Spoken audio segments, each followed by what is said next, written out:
welcome to today's tutorial. Yeah, today we're actually going to be talking on how to identify some molds that I think you should be familiar with. You understand? So basically, this is actually this topic was actually suggested on YouTube. Yeah, guys, so this is what Rita texted, or this is Rita's comment. She said, and I quote, "Mom, thanks so much, and I enjoy everything you do. I'm watching all the way from Ghana. Please, can you also make a video on types of modes or blocks and their names? Thanks." So, this is one of the reasons why I had to do this tutorial. I've always been having this same suggestion, so I decided to just make one. All right, let's continue. But all the same, thank you for your suggestion, and we have decided to actually make a video on that. So lucky you. And for people that are yet to know the types of modes, today will actually help you to determine which is which and which is not. Alright guys, today also I would also want to use the opportunity to say hope you guys are staying safe. I'm actually going to be showing you guys different types of mode. And please do not start wondering why I'm always in black. I just like black. It brings out the color, you know, it brings out my color. But all the same, forget that. It shouldn't bother you. Black is just a normal color. It's not like there's something. Everybody's fine. Alright guys, let's just, I keep saying alright. Hey, yeah. Actually, I didn't intend putting this in my tutorial, yes. But you know, one of these tutorials I've made, I said I was going to show you my new sewing machine. Here it is, you know. We've been using it. It's actually a brother sewing machine, and you can see it's actually trying. Yeah, it's okay. Yeah, for a starter, it's very good. So it's not like I'm a fashion designer, so it's not like I need something. But basically, there are some sewing machine you actually need for strong designs and all that. You can actually go for an industrial sewing machine. This is not really an industrial sewing machine. It's a good starter for anyone that is coming up. So actually the model is XM2701. So that's that. It was actually on the table when I started the video, so I decided to just make you guys see. And it's really portable. It's quite heavy a bit, but it's portable all the same. So yeah guys, you can see we have some cartons here. They are all modes are inside them, so I'll actually be picking. If I decide to pick them one after the other, this video will be so long. Hope you understand. So we have to take, maybe generalize, like this falls in the aspect of all this. So this is what it's used for. Before now, I actually wanted to make sure I do a video, I show a picture of a mold, then tell you this is what it can actually make. But I felt maybe I would do that as a part 2 of this topic. Hope you understand. So if you want it, please let me know. Comment at drop your comment at the section. Drop your comment at the comment section down below. You understand? So, and someone actually asked me one time that where is the comment section. Please, if you're new on the channel, just scroll down. Of course, YouTube will be giving you suggested videos. Scroll away all the, just keep scrolling down. You will just, at the end point, you will just see comments, and you put your comments. So if you have been trying so hard to see where to drop your comments, just do that. If you are always using a phone to view us, but if you're on a system, you can always see that comment section. Very easy. And the description box, while you're viewing me now, if you look at this side, yes, this side down, you will see a little arrow, like an upside down triangle. Click on it to open the description box, where you have other things that you are supposed to know about this tutorial video. You understand? So some people put some things there, some people don't, but always do check, should in case you are interested in one or two things, and the YouTuber had already told you that he or she was going to drop something at the description box below. You understand? So that's that for that. Now let's please move to our tutorial. All right, now I'm going to be starting with head and brim. I'm actually going to be starting with crown and brim, because I think basically that is what makes people a bit confused. Especially when some of my new trainees, they'll be like, which one is crown? Is it that head? Is it that neck? So before we dive into showing you the blocks, I'm also suggesting that I want to start making daily vlog with FeSe, you understand, FeSe and family. I mean, my small family, this my nuclear family, my children, my husband. So what do you guys think? If you feel it's necessary, if you feel it's good, I just want to keep the channel busy instead of me having to wait till when an idea pops in or someone suggests a video before creating something. You understand? And you know, there is this thing about this self-isolation, it makes you look so bored. The innovation spirit is there, but the only thing it just gives you is just to do some drawings, do some designs down. Then, and you know, it's not like the whole materials you'll be needing is available now. There are no markets operating, especially for non-essential things like art materials. So we can actually penetrate the market to start getting materials.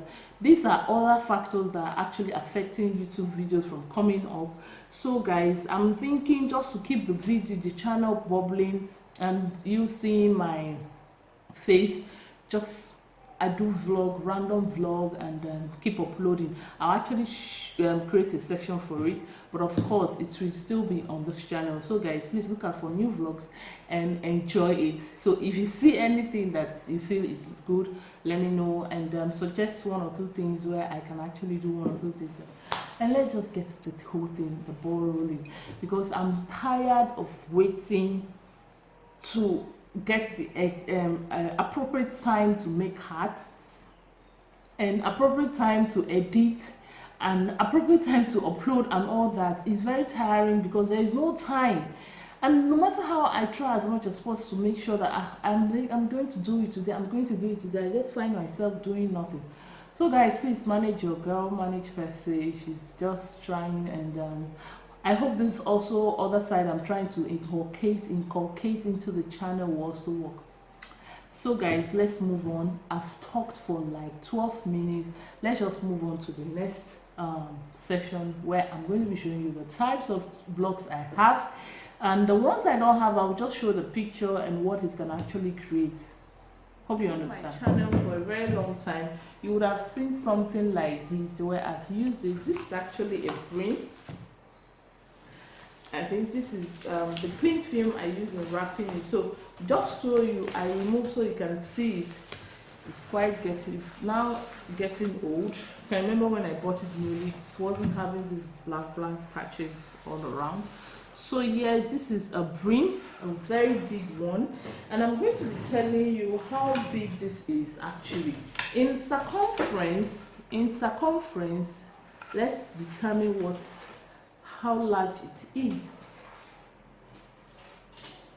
So I'll be doing all this for the whole month so that we don't take more time. Wow, this is actually 60, almost 60. It's actually 59.5.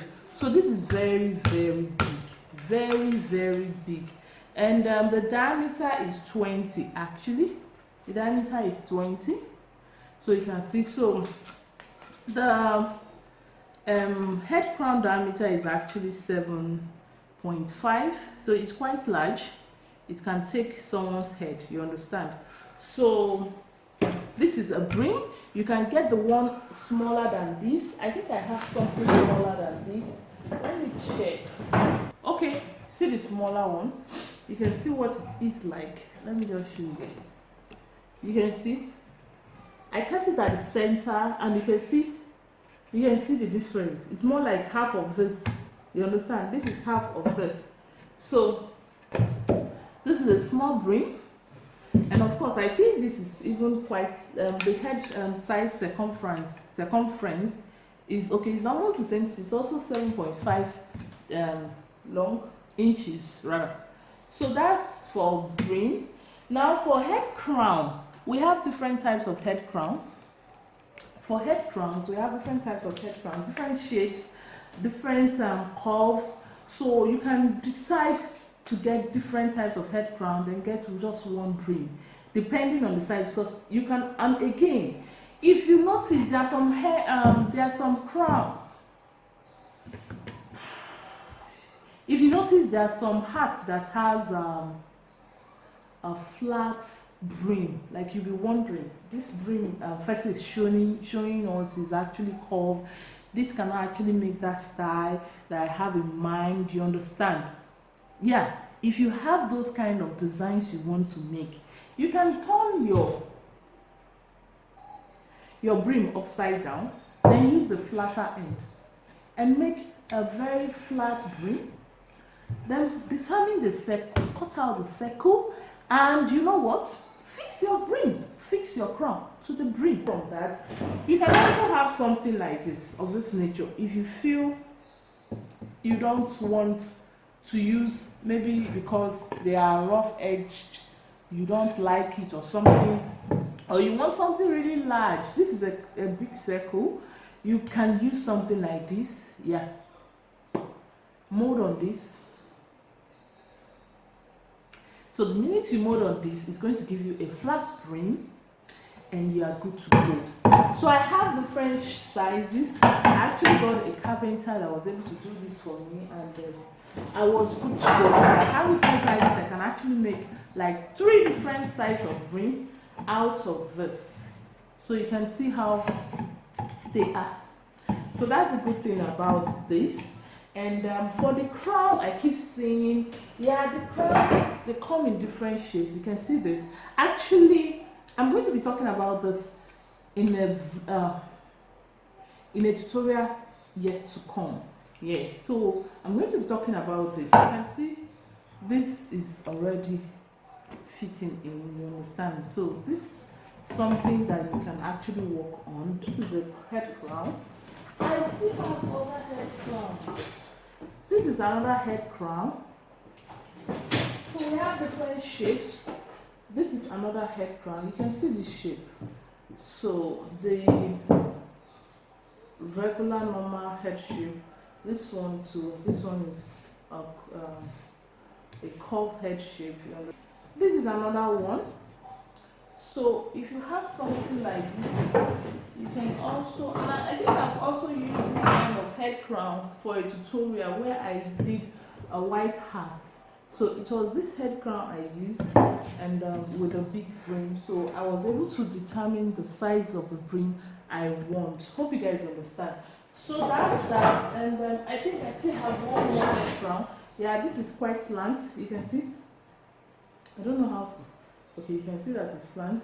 It's not straight as this. So let me just empty this and get back to it. Based on what we are still discussing, before we move on with the crown, let me just finish up with the brims.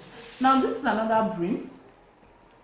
This is another brim. It's more like a turn-up brim. You understand?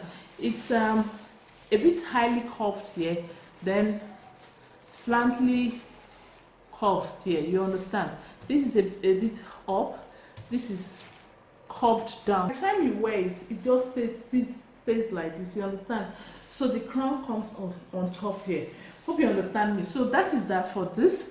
Mostly they use it for turn-up hatinator, turn-up hats, and that's that for that. Head crown, like I was saying before, this comes in different shapes. You will see a lot of even funny head crown that you will fall in love. And the good thing about these head crowns are that when they come in different funny shapes, you can actually crop in some shapes from it without using the entire mold. You understand? When you see all this funny shaped crown, you can get like 6 to 7 designs from that head crown. It's from that hat block. Different shapes of head crown. And also, when you're buying head crown, please also note that the size of that's the circumference of the head crown matters, especially if you are dealing with clients that have relatively small heads. They will find it so difficult to wear the crown when it is a lot big. So this is 23 inches. So this is the biggest head crown that I have, and you will see every other one are actually, this is smaller actually. This is 22. This is 22 inches. So now if I see my clients, I ask what exactly is your head size. Just if you have a tape rule or if you have a measuring tape, run, especially those who that wants to make hats, complete hats, run a measuring tape around your head and tell me what measurement it gives, so I can know the kind of measurements to take. Especially all these people that are very meticulous about what they wear or something, you know, are conscious of how it looks and all that. So that is that. And this is actually 22.2 inches. This is 23 inches, this is 22, this is 22.5 inches, and this one I think is around that 23 inches too, but either 23 inches or 22.2 inches. Okay, it's actually 23 inches too. This is also 23 inches, and if you see, this is slants down, this is straight up, this is curved, and this is, so when I buy mold, I buy different shapes, especially those ones that I feel that are reasonable enough to actually take. And actually I'm going to be sharing a story with you, but I'll actually come back and do that because this tutorial is getting so long. So this should be a part 1 for the tutorial. I'll be dropping the part 2 soon because I'll have to stop this video now and continue in the next part 2. So in the part 2 of the video, so I'll be sharing with you a story of how I met a client. I did a hat, it wasn't her head size and all that. So please, when you are doing that, take note of the head size of the person. Except if the person is far, then you can actually ask her to take a measurement of her head and send to you, so that you don't make a costly mistake that can cost you a lot of things. So guys, keep watching. Thank you for watching for today's tutorial. Thank you for watching. Thank you for subscribing. Thank you for clicking in, and may God bless you.